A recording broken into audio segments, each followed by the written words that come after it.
Mother's Day bento cake and mini cupcakes naman tayo for today's video. Mommy! Tara na, G! Hindi ako nag-accept ng orders ngayong taon for Mother's Day kasi naisip ko na ako naman muna. Itong order na ito, kahapon ito na i-release kasi nga sinabi ko kay customer na hindi tayo nag-accept ng cake order. So, since suki ko ito, naintindihan naman niya yon. So, pinausog na lang niya ng one day before ng Mother's Day yung pagkuha niya ng cake. So, in-accept natin siya.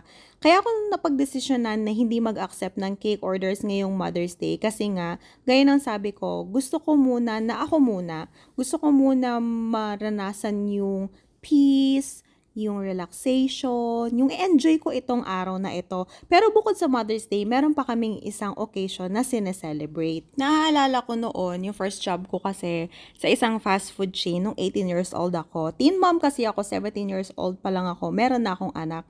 So kapatak ko ng 18 years old, ay nag-start na ako magtrabaho. Nung first day ko, papasok ng trabaho, yung panganay ko, iyak siya ng iyak kasi ayaw niya akong umalis. Nasanay kasi siya nakasama niya ako. Yun ang isa sa pinakamasakit at pinakamalungkot na araw ng buhay ko. Yung iiwanan ko yung anak ko. Pero naisip ko din, mas masakit kung makikita ko ang anak ko na nagugutom. Kaya pinangako ko sa sarili ko na magsusumikap ako, magdodoble at triple kayod ako para dumating ang araw na hindi ko na siya kailangan iwan. Pagkatapos ko dun sa work na yon, tuloy-tuloy na yung work ko as a call center agent. Alam niyo naman na yung call center agent, baliktad ang oras mo, 'di ba? Mas masakit sa akin yung part na kapanganak mo, ilang weeks lang papasok ka na ulit sa trabaho kasi kailangan mong magkayod, kailangan mong magtrabaho para sa pamilya mo. Ang pinakamasakit pa is kapag may mga okasyon or may mga milestone yung mga anak mo, late mo nang nakikita sa mga pictures and videos kasi nga hindi ka naman pwedeng umabsent sa trabaho dahil napaka-importante ng bawat araw. And kapag gising sila, tulog ako. Kapag naman tulog sila, gising ako. Araw-araw, pinapanalangin ko na sana dumating ang araw na pwede ko nang piliin ang oras ko na maging malaya na ako, na kasama ko ang pamilya ko sa kahit anong oras na kapag meron silang na-achieve sa buhay, meron silang milestone, nandun ako palagi sa tabi nila. At napakabait talaga ni Lord na napakaagang regalo ang binigay niya sa akin. Nung una, akala ko isa yung parusa. Natanggal kasi ako sa trabaho, mga mi.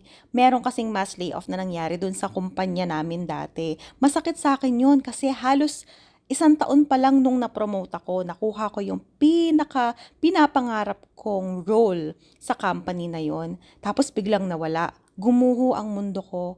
Pero nung paunti-unti, nagagawa ko na yung mga gusto ko, nakahatid at sundo ko ng mga anak ko sa school, nape-prepare ko na yung mga baon nila, natutulungan ko sila sa mga assignment nila, tapos every time na umuwi sila sa bahay, nakakakwentuhan ko na sila kung ano yung mga nagawa nila sa school.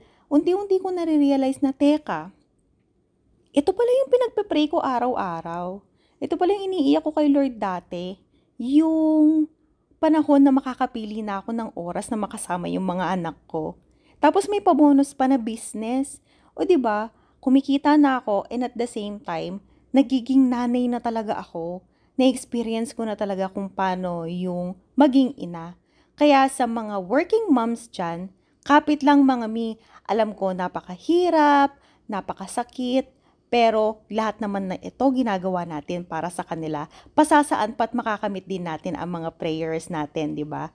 Happy Mother's Day sa lahat ng mga mommies out there. And that's it for today. See you on our next video. Bye!